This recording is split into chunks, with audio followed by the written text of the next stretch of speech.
Assalamualaikum warahmatullahi wabarakatuh.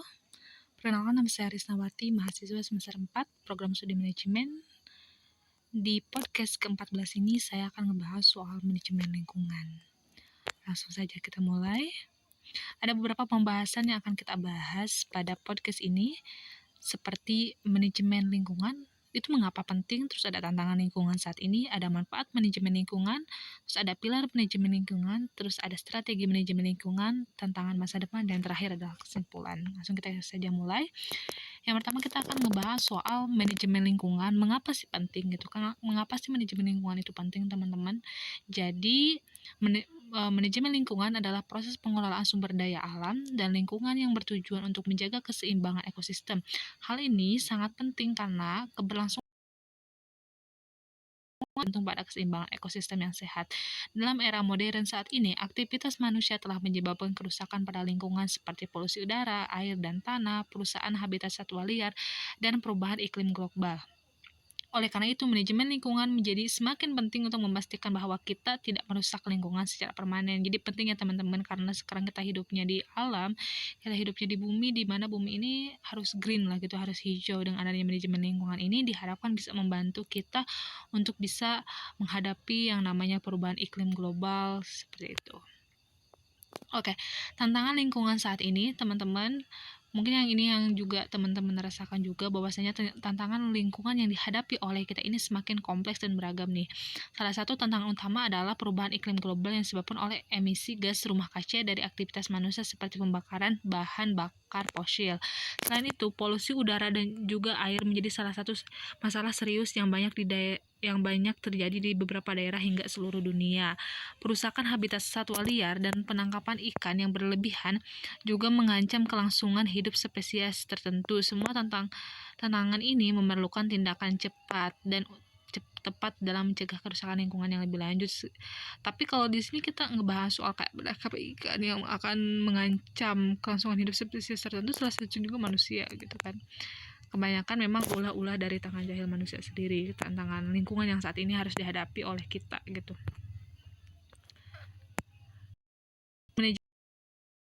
Nah, manfaat dari manajemen lingkungan ini sebenarnya memiliki banyak manfaat, terutama bagi manusia maupun lingkungan, teman-teman. Salah satu manfaat utama adalah menjaga keseimbangan ekosistem yang dapat membantu mencegah bencana alam seperti banjir dan tanah longsor. Selain itu, manajemen lingkungan juga dapat meningkatkan kualitas hidup manusia.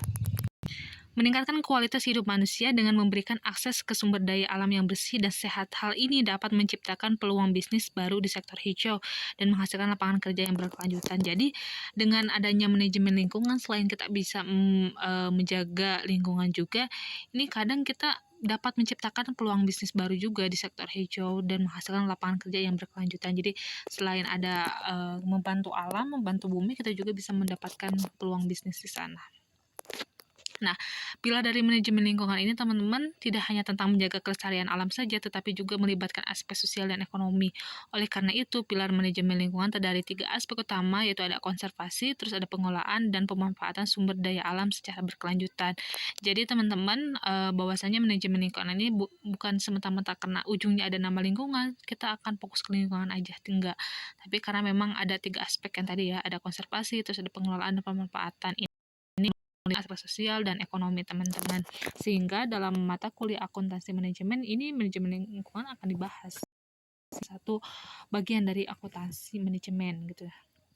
Nah, konservasi mencakup upaya negara hayati dan habitatnya seperti hutan, sungai, dan lautan. Nah, mungkin di sini kita di Indonesia udah sering ya ngedengar kayak konservasi ini, konservasi itu. Nah, ini peran utama itu untuk mempertahankan, teman-teman. Terus ada pengelolaan, di mana pengelolaan ini mengacu pada cara kita mengatur sumber daya agar dapat dimanfaatkan secara efektif dan efisien. Jadi kita pengelolaan ini fokus ke gimana caranya kita tetap bisa pakai sumber daya alam yang bisa dimanfaatkan secara efektif dan efisien dan tidak berlebihan.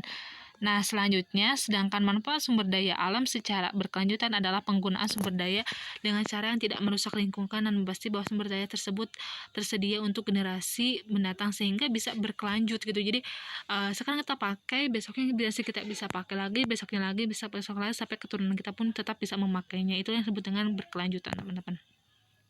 Nah, terus ada juga strategi manajemen lingkungan. Nah, soal strategi yang dapat digunakan untuk menerapkan manajemen lingkungan seperti halnya pendekatan berbasis ekonomi, teman-teman, ada regulasi pemerintah dan antisipasi masyarakat.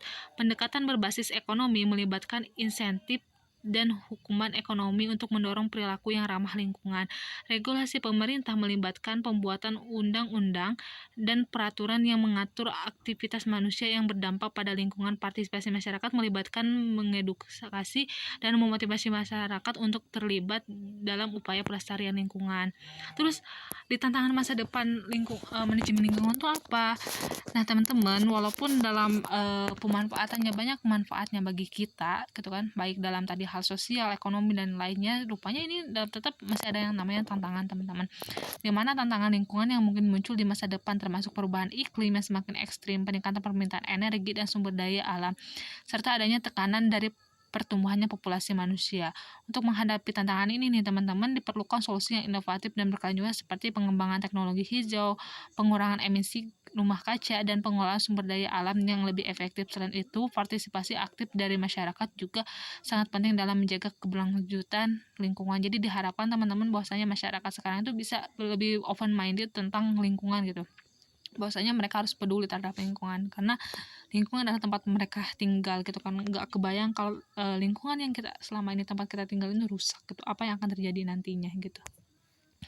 Nah, kesimpulannya adalah dalam mengelola lingkungan dengan bijak diperlukan kesadaran dan tanggung jawab dari setiap individu, dari mulai penggunaan sumber daya alam yang efisien sehingga pengurangan limbah yang dihasilkan. Setiap tindakan kecil yang dapat memberikan dampak besar bagi lingkungan oleh kita. Oleh karena itu, penting untuk memperhatikan aspek lingkungan dalam setiap kegiatan yang dilakukan. Manajemen lingkungan juga membutuhkan kerjasama antara pemerintah, masyarakat, dan sektor bisnis. Dengan adanya sinergi ini dapat tercipta kebijakan dan program yang lebih efektif dalam menjaga keseimbangan ekosistem dan berkelanjutan lingkungan hidup. Terima kasih teman-teman yang udah dengerin podcast Risna yang ke-14 ini. Kita sampai jumpa lagi di podcast ke-15 nanti.